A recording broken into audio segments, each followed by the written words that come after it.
Hi, good afternoon, everybody. This is Jill Trotterman with Feeding the Family, streaming live on Santa Cruz Voice, santacruzvoice.com. It's hard to feel like you don't belong, that people hate you, like you should disappear, and you basically shouldn't exist. But those feelings of rejection, dejection are being challenged by a groundbreaking program right here in Santa Cruz, California. From the soil of their urban farm, people find the tools they need to rebuild their homes in the world. Over 90% of the graduates of their year-long program obtained stable jobs and housing with 3 months of completion. Who am I talking about? I'm talking about the Santa Cruz Homeless Garden Project. And today we are talking with the Director of Development, Paul Goldberg, and the Executive Director, Derry Ganshorn. Welcome, guys. Thanks so much for having us. Good to be here. Hi, I'm very happy to have you both. So Santa Cruz Voice right now, we are working in conjunction with the Santa Cruz Gives campaign, and we are promoting and supporting our wonderful and creative nonprofits out there in the world. And I am a big fan of what you guys do. So I do believe in 2026, you're expanding and you're going to build out a new farm on the Natural Bridges property. So welcome to both of you. And let's get started by sharing a little bit about the history. I know it began many, many years ago. Derry, why don't you start us off? I think it was 1990 you guys started the Homeless Garden. That's right. Yeah, tell us about that. That's right. The project was started in 1990 by Paul Lee and Lynn Cooper, and started initially on some land on Pelton Avenue. And the idea was to provide meaningful work and opportunities to get paid on farmland. And we've grown and expanded and refined our program over those years. We lost that land in 1998. And it's been sort of a driving force for us since 1993 to, make sure that we have a secure site where we can be sure to provide this service, because we've found that it's a really needed and valued service to people experiencing homelessness. I can see that. I just know driving around, I visually see a lot of homeless folks, and I know there's many, many more that are unseen in our communities. And Paul, share with us what your role is at the Homeless Garden Project. Yeah, well, I'm the development director. I'm coming up on my 10-year anniversary with the program. I had heard about the program before I even lived on this coast through friends who had gone to CAFIS. And it was always such a beautiful vision and holistic program. How can an organic farm help end homelessness? And so it's just so beautiful the way we work, and the way we can benefit the community as a whole. We're an environmental organization. We grow local food. We distribute organic produce throughout the community, all while our main program is to help people who are unhoused obtain jobs and obtain housing. So I'm thrilled to be able to work for such a great organization. And, I've been here close to 10 years, all because, nonprofits need support to function. Mm-hmm. So, the community does so much for us, and contribute financially is what we need most of all. And around 2/3 of our operating budget comes from individual support. So it really makes a huge difference on what we do. I can see that. And you guys have been around, obviously, for many decades now. And clearly, you've probably helped thousands of people. I don't know what your statistics are, but from the one above, 90% of the graduates obtain housing. And I can imagine that is the primary goal, correct? That is right. Obtain jobs and housing really became our metric. It's kind of, Derry was mentioning about our history. When the program was initially founded, we were founded with the idea of just creating a community garden that invited people who are unhoused to come in, connect with the soil, get their hands in the soil, get a bit of food, fresh, organic, healthy produce, and really just have a safe space where to be. And as we were talking with folks who would come to the site, folks would say, what I really need is I need money. I need a job. So we developed the metric of jobs and housing. And, Derry went to a pretty influential conference that really helped bring that along. Do you want to speak to that, Derry? Yeah, I was able to be part of National Transitional Jobs Network's initiative called Working to End Homelessness, National Community of Practice. And we were one of 22 national organizations that use transitional employment as a strategy to help people move out of homelessness. And there's a lot that working does. Working and employment is considered a health intervention. It provides structure, stability. Getting a wage provides stability for people. When we first started working this way, we were able to work with people who had been, had no permanent or steady connections in the community until they had this work site to show up to every day. And a lot of personal growth and development of well-being can happen from those regular connections, from the sense of being productive and belonging and the sense of accomplishment. And also, I guess the last thing is, belonging to something bigger than yourself just gives a really strong sense of meaning, and we all need that, including people experiencing homelessness. Yeah, you brought up some really big words like accomplishment, belonging, productivity. I just throw in purpose, right? People need that. And having what you call transitional jobs, or it's like a step into the job force right? Is that the strategy? That's right. Yeah, transitional employment is a strategy where, we're hiring folks on into work, but it's not the ultimate, it's not their destination. We're not going to be their job for perpetuity, Right. It's, the program has been honed. It was a 3-year program at one point, and it's been honed down to a 1-year long program.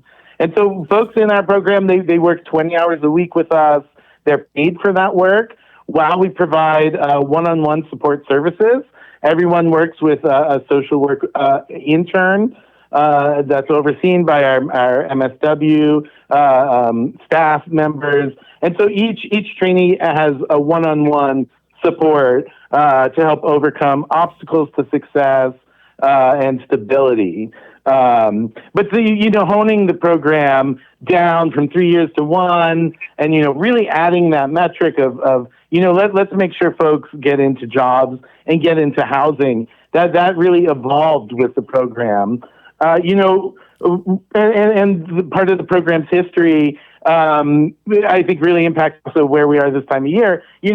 So we started to hire people on for the growing season for our farm. But then we were laying people off as the program was evolving and starting. We started to lay people off. We didn't have work over the winter months when it's raining and the crops are in cover crop. And that actually, we found that wasn't helping folks when they need kind of that support most. When it starts raining outside and it gets cold, folks really need that extra support. And so that's really evolved our value-added enterprise. So we have our organic farm enterprise, but then we make more than 60 products out of what we grow on the farm. We make Bath and Body Works products, lotions, salves, soaps. We make baking mixes, salt mixes, and hand-dipped candles and soy candles. And so we started to do that over these winter months, and it found it was a really great way to keep people employed year-round. So, we started to pop up in temporary holiday stores. So many people in the community know us for this time of year for getting their holiday gifts, because for a long, long time, we would just pop up in open storefronts.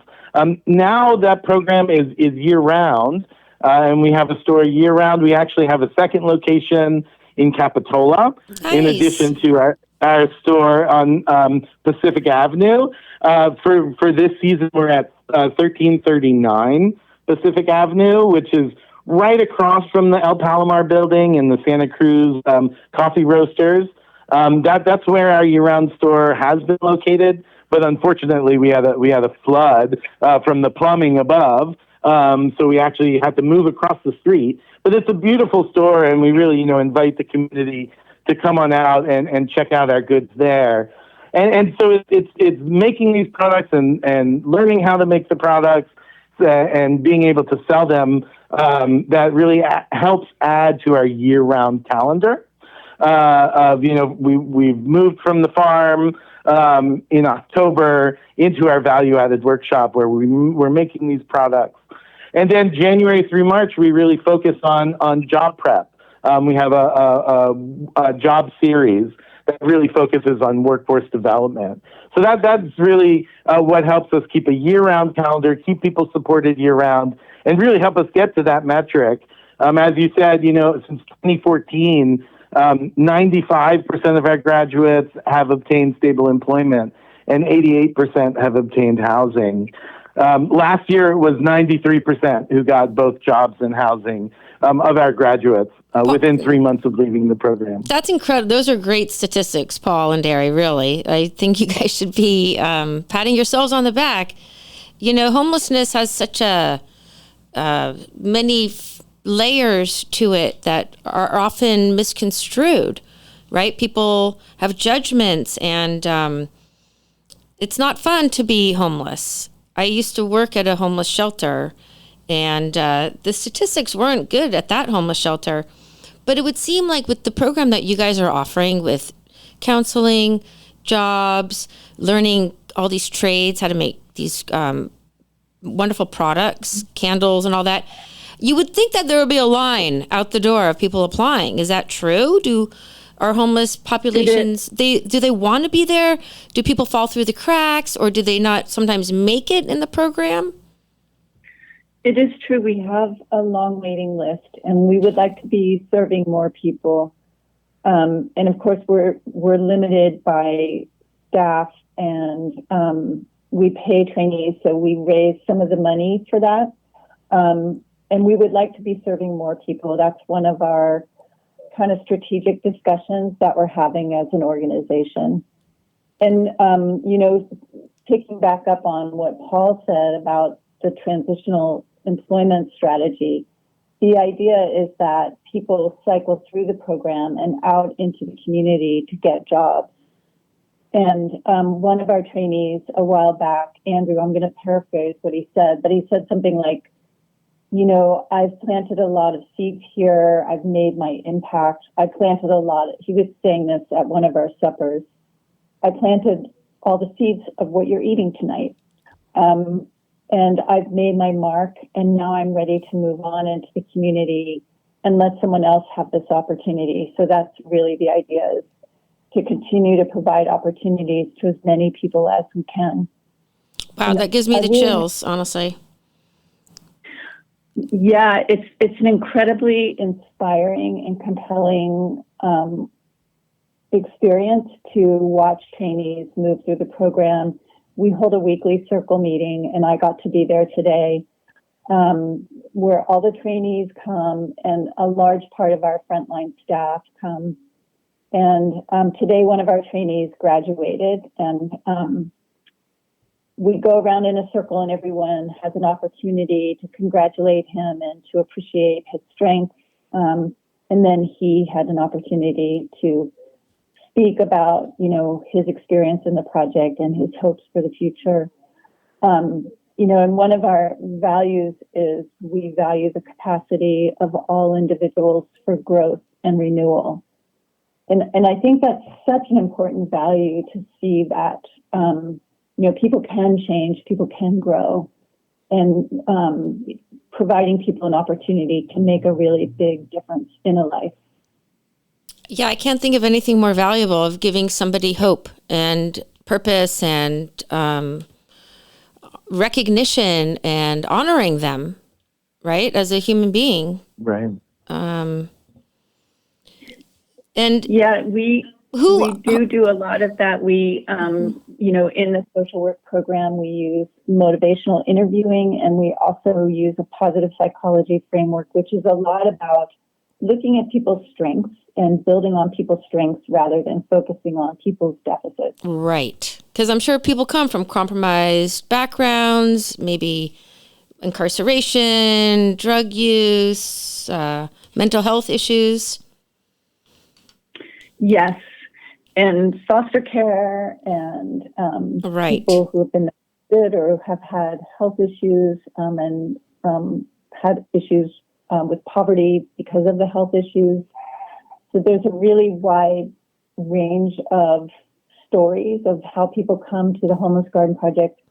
And often it's more than just one thing. It's a number of things that happen. Right. Due to somebody's homelessness. Wow. But Paul? yeah, and it's just really amazing. What I found that really changed my perspective is, excuse me, how everyone's story is unique. We can think of these things, incarceration, drug abuse, mental illness, and we think, oh, that's someone's cause.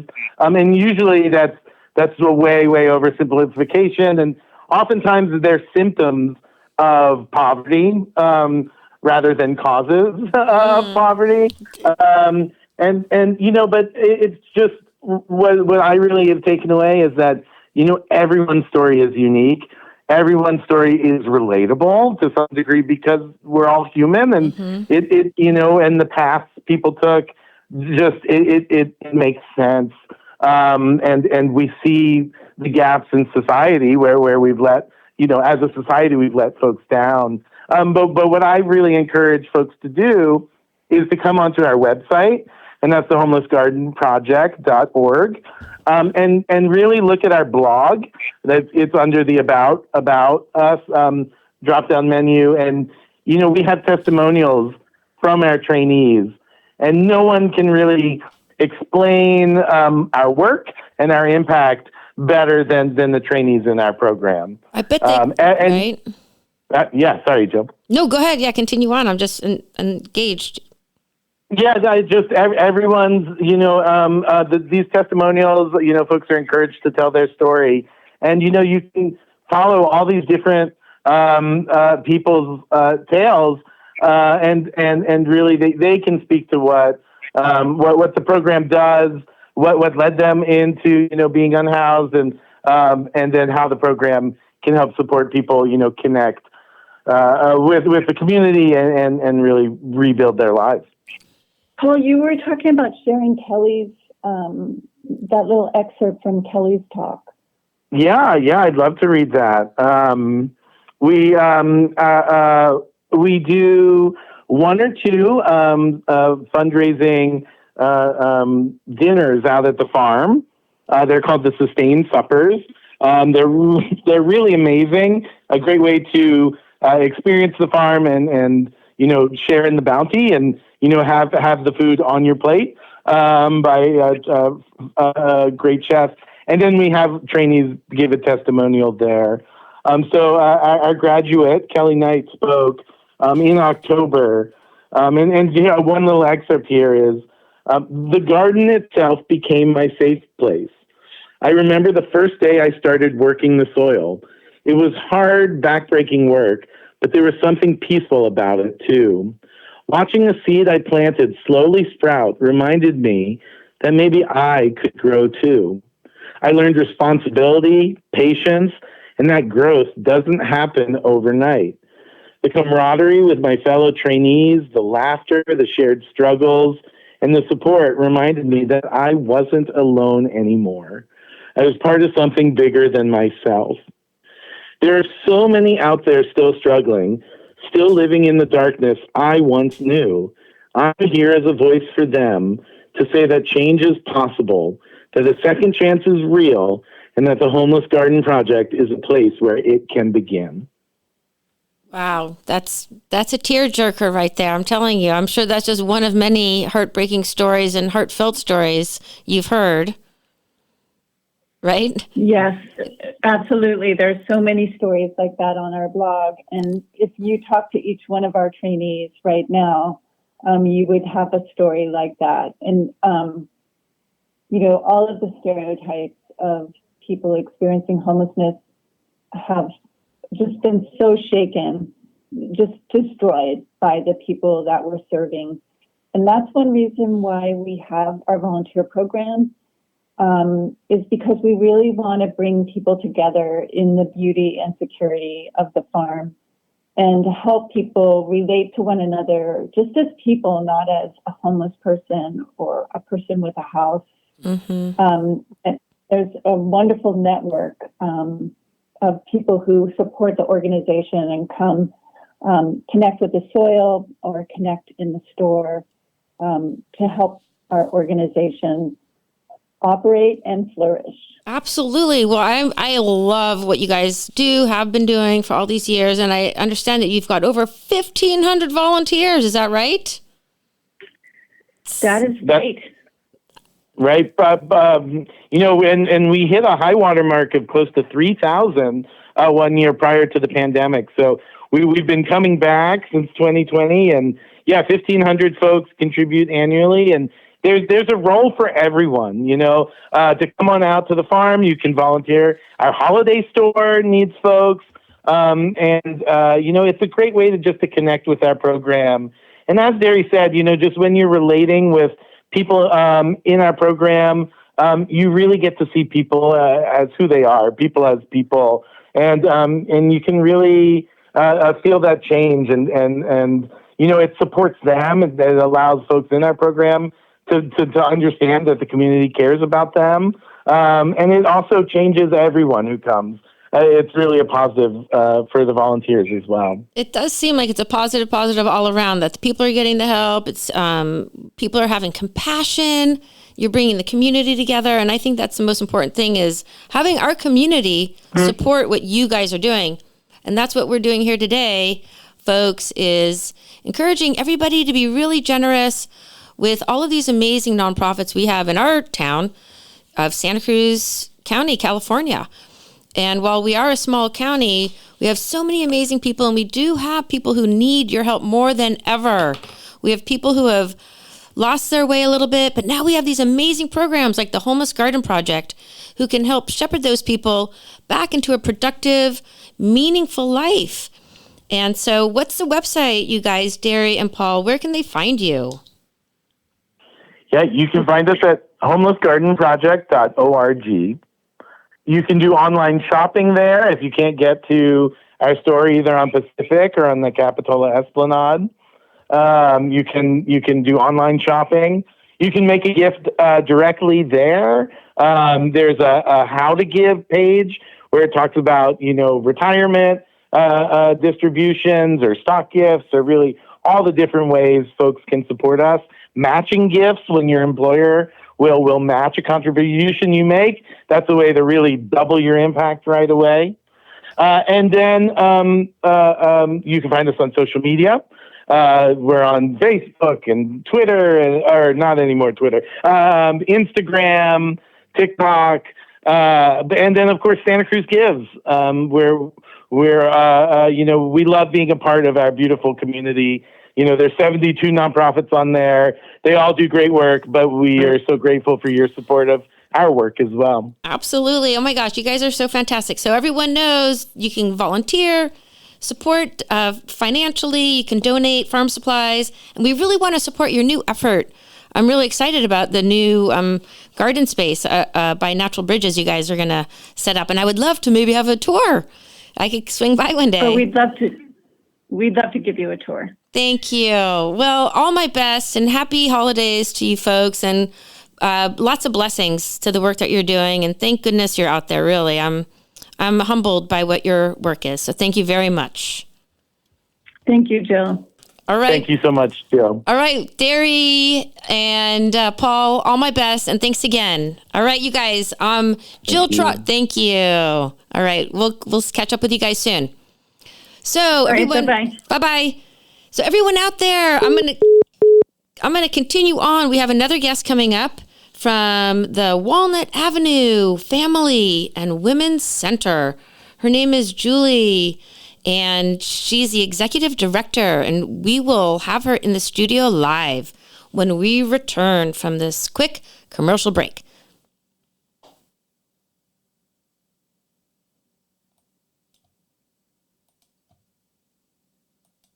Okay, that wasn't so quick, but here it comes. Showroom and Garden Center in Scotts Valley. Maybe the folks out there might want to know where you are. Absolutely. To find Knox Roofing and the Knox Garden Box Company, just head up into beautiful Scotts Valley. We're off of Highway 17 with only 2 X's to choose from. We're at 46 El Pueblo Road, next door to Scarborough Lumber and the beautiful nursery. We have a great showroom displaying all the many choices in roofing, from tile, composition, steel, flat systems in many styles, and now solar. And when it comes to wood items, we have It's All About Wood gift shop. And of course, the Knox Garden Box. What's a Knox box? Lots to look at. And while you're in Scotts Valley, check out the town. There's nice restaurants, breweries, wineries, shopping, hotels, farmers markets, and the entrance to the beautiful redwoods. Okay, folks, as always, we appreciate all of you out there. We'd love to see you at Knox Roofing and the Knox Garden Box store. And we can also come see you as well. Okay, thanks, folks. Get hooked up with affordable cannabis at your locally owned Hook Outlet, where everybody above the age of 21 can participate in the Hook's loyalty program. Each purchase earns you 2% store credit on your next purchase. Get hooked up with the best cannabis at affordable prices at the Hook Outlet in Capitola and Watsonville, or order online at hookoutlet.com. Get hooked up at the Hook. Attention investors. This is a simple commercial on the investment value of gold. Gold continues to make new highs. In good markets and in bad markets, you need to have your portfolio balanced with gold. Learn about owning physical gold or getting a gold-backed IRA. Make this simple call right now. 800-414-1657. 800-414-1657. That's 800-414-1657. Sponsored by Reagan Gold. All right, everybody, we are back. I'm Jill Trotterman with Feeding the Family. And this campaign is called Santa Cruz Giving. It's all about supporting local nonprofits. And today I've got with me Julie Masezovic, and she is the executive director of the Walnut Avenue Family and Women's Center. So welcome, Julie. Thank you. I'm really happy to have you here. I'm happy to be here. So this is a place where women who are having struggles in their lives, they are perhaps compromised, maybe they've experienced domestic or intimate violence, and this is a place where they can come. And you guys have been doing this service for 90 years. Yes. Is that right? So this is a staple, fortunately and unfortunately, in our town, but God bless you that we have this as a resource. And so this is a strength-based family center that has provided services for women, children, and families in Santa Cruz County, like I said, for 90 years. It used to be the YMCA, I believe. That's right. And many participants are from underserved populations. They lack stable housing. And these programs include that they provide, and Julie's going to tell us all about them, early education, services for children and youth, and services for survivors of the domestic violence. And so this is all about community engagement. So again, welcome. Welcome to Feeding the Family. Thank you so much. Really happy to be here and get the word out a little bit about Walnut Avenue. I do want to clarify, because we are often misrepresented as only serving women. So I want to let people know that we serve all ages and all genders at Walnut Avenue. We have been around for 91 years, starting out as a YWCA. And then in the 90s, we really turned focus of more resources towards working with survivors of domestic violence. But we have had early education programs for over 50 years. And then, of course, as a Y, we have been doing youth empowerment services for over 90. So all of those programs we still continue to do, and we're right down in the city of Santa Cruz. Yeah, it's like when you think 90 years, like people had problems 90 years ago like we do today. I'm sure the problems are a little bit Absolutely. different, but still people struggle. Yes. Are things changing? Is there hope? With programs like yours, you're helping shore people up, giving them resources, education, maybe financial assistance. Yeah. Tell us more about your absolutely. programs that you do, and tell me maybe even a story or two about some of the clients you've helped. Sure. So our Santa Cruz Gives campaign really focuses on our services for survivors. So I'm going to focus a little bit on that. But just to say, with the early education, we serve in early education low-income families. It's a fully bilingual program. We can serve kids ages 0 to 5. And so that is a high need in Santa Cruz County. There's not a lot of programs out there. So definitely look at us up on our website if that's something that you're interested in. But our services for survivors of domestic violence, we provide many different services, one of which is we do a training twice a year. So if you want to become a certified advocate, we will train volunteers twice a year. It's a 40-hour state-mandated curriculum. And then those folks help us out with our hotline. So we have a 24-hour hotline to support people who are experiencing intimate partner violence or teen dating violence. We do one-on-one advocacy with survivors. We do legal advocacy and court accompaniment. Sometimes the hardest part about having these experiences is many people choose not to involve law enforcement or go through the justice system. And so that is absolutely a path to take as well. But when people do decide to go through that, the legal process can be extremely daunting and scary. And so we have legal advocates that will go to court with you, that will help you with this restraining order paperwork. I mean, these packets are 12 pages long of legalese, and it can be really difficult to navigate, especially if you're in a time of crisis. Something really scary happened to you. You might be injured. You might be unhoused. And so our advocates can help walk you through that process and even go to court with you and sit next to you in the courthouse. We provide support groups, particularly on Thursdays. Is what we call family night. So if you want to attend one of our support groups for survivors of domestic violence, we have one in English and one in Spanish happening at the same time. We do provide dinner and childcare because we realize that if folks don't have their basic needs met, they can't actually show up and get services for themselves. So we really try to wrap folks around with the basic needs that will allow them to seek the services that they need. Yeah, that seems like a really holistic approach because you can't just help someone in one area and not the others, right? So this seems like a very Absolutely. comprehensive, well thought out application to help support. Yeah, and when you're talking about families that are experiencing violence, it often is a multi-generational whole family situation, and in fact, whole community. It is. And How so in the whole? Tell me more about that. Well, when I say whole community, I just think, we are not alone. None of us are alone. You asked me before about hope, and yes, there is a lot of hope. There's a lot of hope because there are many people out there who have experienced this.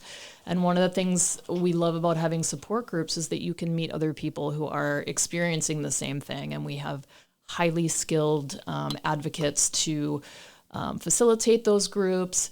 And I think the idea of the family night is just creating that community. You're not the only one that's experienced this. It can be very stigmatizing and you can feel a lot of shame.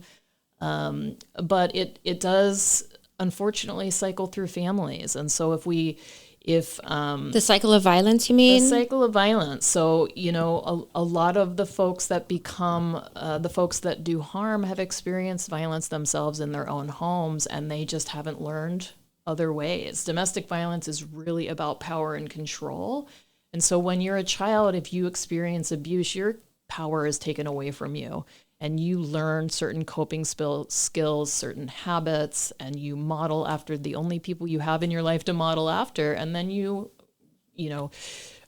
those habits happen when you become a parent or when you get in a relationship. And so that is a normal experience, and we want to try and intervene. I mean, ideally, prevention is where it's at, and that's why we have so many children and youth programs. We want to intervene before the next generation might start using violence in their relationship as well. How does a program or a community do prevention? What are ways that we can implement, like you're sharing really important things like language, how children are able to express themselves or parents are able to express themselves to break that violence, right? So maybe people react physically when they want to really say it, like, I'm really frustrated right now that you haven't cleaned up your room. Yes. And instead of being able to say that, they'll just hit the kid. Am I simplifying this? Well, yes and no. I mean, it's a very complex situation, but what you're saying really points to, I always find it amazing that we are not trained in high school. We don't get parenting classes. We don't get relationship classes, right? So, but I'm shaking my head, nodding really emphatically because Right. I couldn't think this is so important. Why aren't we teaching these life skills? Right. And in fact, we do. So Walnut Avenue does come into the high schools. That's part of our services for children and youth. And we do what we call healthy relationship classes. And we talk about consent. We talk about being an ally if you're witnessing a friend or a family member who is going through this. Because one thing I do advise, this is a very vulnerable population. It can be very dangerous to intervene yourself. So we always encourage that you call one of the hotlines and you talk to a trained advocate and just get some input about what is the safest way, the best way to intervene if friends or family are dealing with this, because you can inadvertently cause risk to somebody that you care about in your attempts to intervene. And we just would love to provide some support around that. And we have a 24-hour hotline just for that purpose. Right. These are like really big issues. So I'm sure a compassionate friend might want to jump in there. But the best thing, what you're saying, Julie, to do is to call the hotline. What is that hotline number? Do you have that on hand or? Yes, our hotline number is 1-866-2-MY-ALLY. I do not in this moment have those numbers in my head, Okay. but 1-866-2-MY-ALLY, and you can always go to our website at wafwc.org.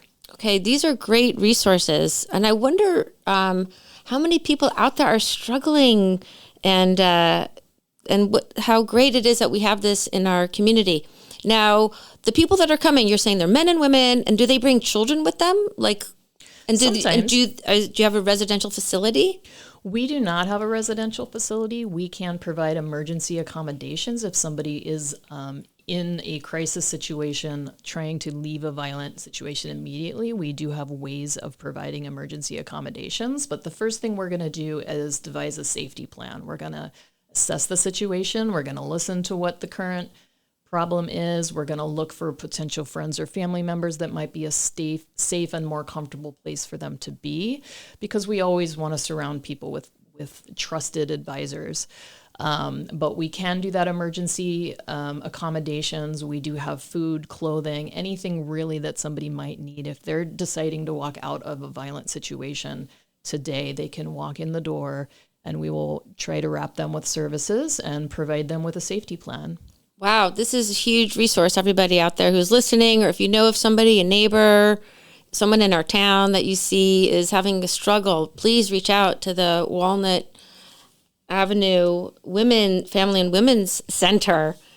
And so you're providing counseling, and do you do like GED training for people maybe if they didn't finish their high school diplomas and We do not specifically do that on site, but we will talk about a lot of what we do is resourcing folks. Right. So we resource. only do so much on site, but we definitely want to set people up to succeed. So if we are working with someone, for example, on housing, we're going to obviously have to look at, in order to sustain housing around here, you're going to have some sort of income that can manage, and that's particularly hard in Santa Cruz County, as we all know. Seriously. Yeah. I mean, not just like people in crisis, but I think That's a right. lot of All people of us. could use. That's right. Okay, this is why we're doing fundraising for all of these really important nonprofits in Santa Cruz County, because we know as a community we are stronger and healthier when our most marginalized are helped. So if we can help those people who need it most, then that's just going to be better for our whole entire community on a global scale as well.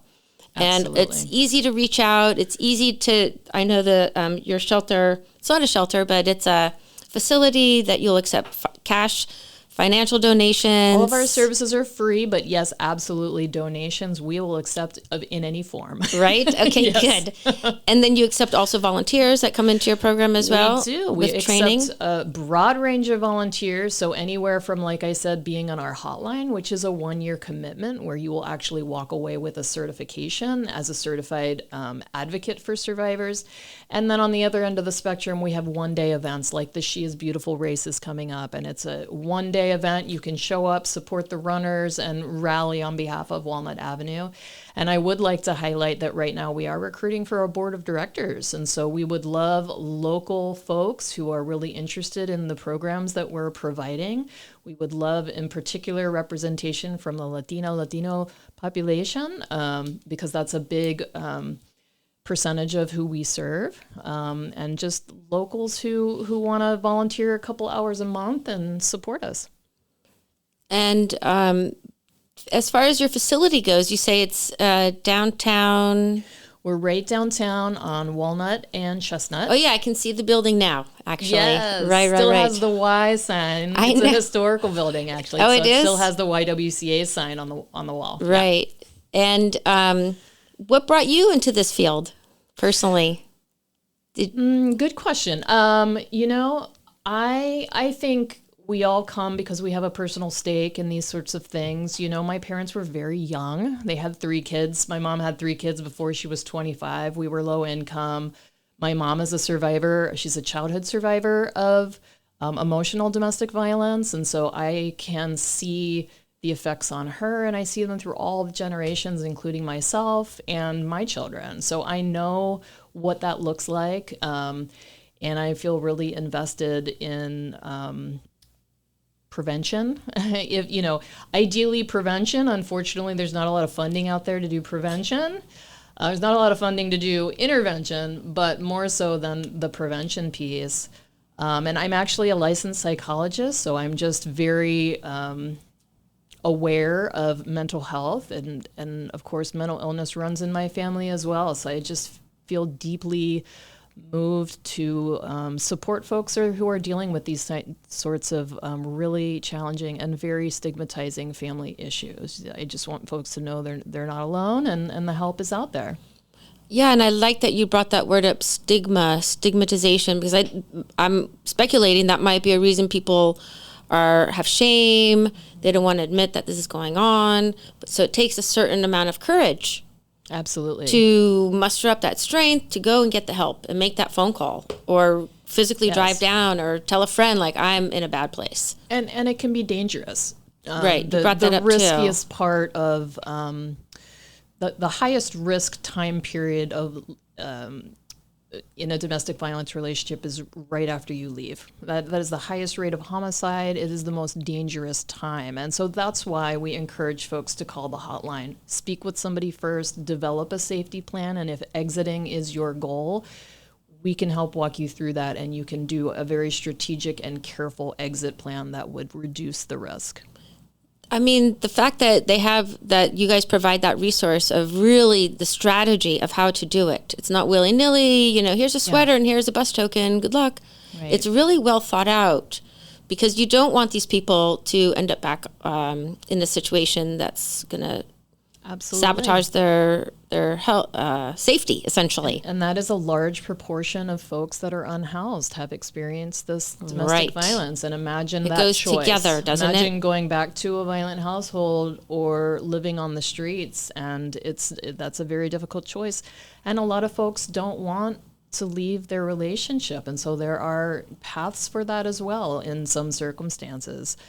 We do have a restorative justice program as well, which is about supporting both sides of the relationship and trying to find accountability.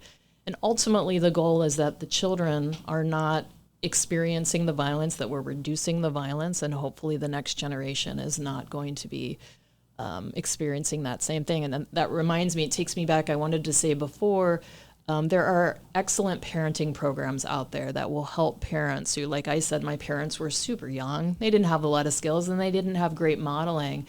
But there's positive parenting and positive discipline out there that I would encourage all parents. If you've experienced what you might not experience as optimal parenting growing up. These are incredible ways to learn new skills and to bring your children up in a way that doesn't involve physical violence, or just that you might feel like you have more skills to handle some of the really tough situations, because parenting is very hard.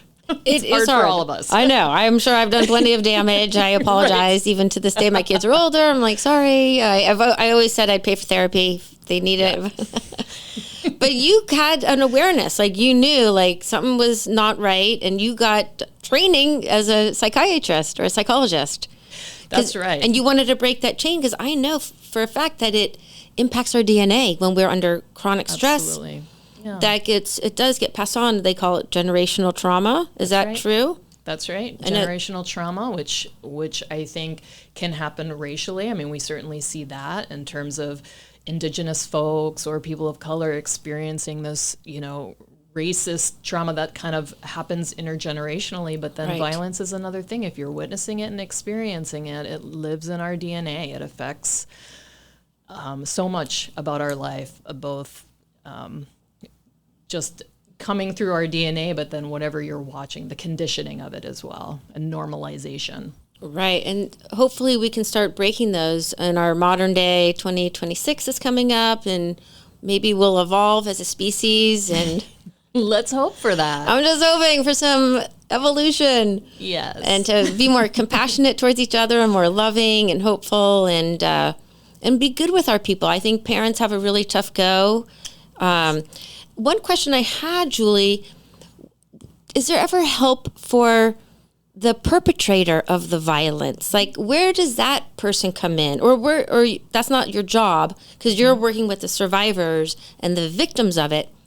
But those people also, of course, are traumatized themselves. Exactly. And they need help too, but maybe those are the people who are going to end up in prison or... Yeah. Well, possibly... somewhere.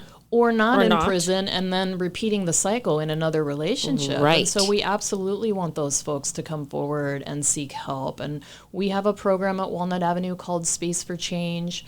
Monarch Services also has a positive solutions program. And so, like I said before, a lot of times these folks are traumatized themselves, and we have to embrace that, and we have to try and understand, what did this person go through? How did they learn these habits? And what is this a mental health, disorder that they're struggling with? There's help out there for that as well. So it's very important, I think, to support both sides if we're ever going to see these cycles truly come to an end. Yeah, I think that's a very valid point to, that we need to help those people too, to break to break the chains. Are other countries experiencing the level of domestic violence that we have in the United States? That's a good question. I do not have stats around that offhand. I know I didn't give you that question in advance, but I was just wondering, are we extra messed up in America, or is it circumstantial? I think it depends on the country that we're talking about. Certainly there are countries out there who do not, I want to be diplomatic in my speaking, that do not treat women equally. Okay. Right? And my gosh, yes. And so there's a lot of challenges in those countries for sure around women's rights and a husband's right to hit their wife or that sort of thing. But I don't know the exact stats on that, so I'll refrain from. We'll stick to Santa Cruz. We'll just stick to our county. But we do have our own culture here. But we don't like violence, so training people in that. And yeah, and it's a tough environment right now, because we do have folks at a very high political level that are modeling bullying and using really negative ways of talking about people and to people, and that's difficult. How do we educate our children about bullying, and then they see it in the mainstream among our political leaders? So that's extremely challenging, and that's why schools need to be teaching healthy relationships. I know. Yeah, I'm just shaking my head like, oh gosh, that's it's true. Our leaders are not being good examples of how to be a healthy communicator. Correct. Emotional health, emotional intelligence. Yes. Right? And healthy relationships. Yeah. Right. And so what are the hours if people were to come to you? Is it early in the morning, 8 to 5? And Yeah, so we are open from 9 to 5. Like I said, we do have a 24-hour hotline Right. for all of the in-between, but we do walk-in hours each of those days. I would say the easiest thing to do is give us a call 9 to 5 if you're able to, Okay. and set an appointment up. There are times certainly when an advocate is not available, or if there's 2 or 3 people ahead of you, and then you're going to find yourself waiting a couple hours. So if it's a crisis situation, just get here and we will, do what we need to do, or call the hotline. And if not, you can always call the hotline any time of the day, or you can walk in the door, or you can call for an appointment. I love that. And tell me more about the teens. We only have a few more minutes left, but, they're getting ready to launch out into the world. I feel like they always need a little extra support as they're leaving the family of origin, not necessarily leaving, but you know what I mean, going off and blazing their own path.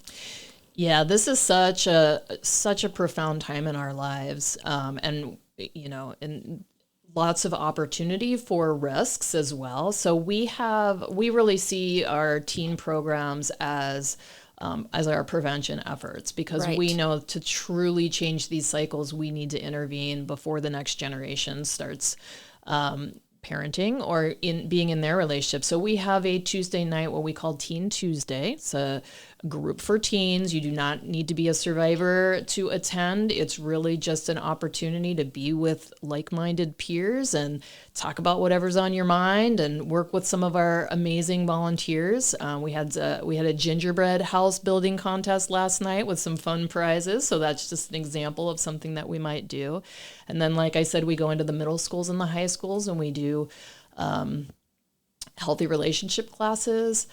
And then for the little ones, we provide that childcare during our services. If you come in for a support group, your child is in a group of their own, and we're doing fun art activities, or I think we built snowmen this week, where we're trying to do just trauma-informed activities with those kids as well, while the parents are seeking their support. I do want to shout out, we're going to be at the MA for First Friday in February. It will be Teen Dating Awareness Month. Oh, that's great. Teen Dating Awareness. This is a Museum of Art History in downtown Santa Cruz, right? Teen Dating Violence Awareness Month. Violence Awareness, okay. And we right now are recruiting young artists. What we do is a poster contest. So if you want to create a piece of art to represent Teen Dating Violence Awareness Month, we would love your submissions. And then the winner will be our poster that we will plaster all over town to advertise this event coming up in February. So please send us your artwork. God, well, this is fantastic for a group that works with some serious issues. You are providing a world of difference for so many thousands and thousands of people out there. So thank you so much for what you're doing, Julie. Thank you very much. And the Walnut Avenue Families and Women's Center, please be generous, everybody in Santa Cruz and from around the world. Support our amazing educators and directors who are doing this really fabulous work for our community. Really, it's amazing. Really, truly amazing work that you do. So thank you so much. Thank you for having me. You're welcome. So I am Jill Trotterman with Feeding the Family, streaming live on Santa Cruz Voice. So please give generously, Santa Cruz community. We love all of your support, and we sure do love our community so much. So I'll be signing out, and happy holidays, happy New Year, lots of love, and peace out. Bye-bye.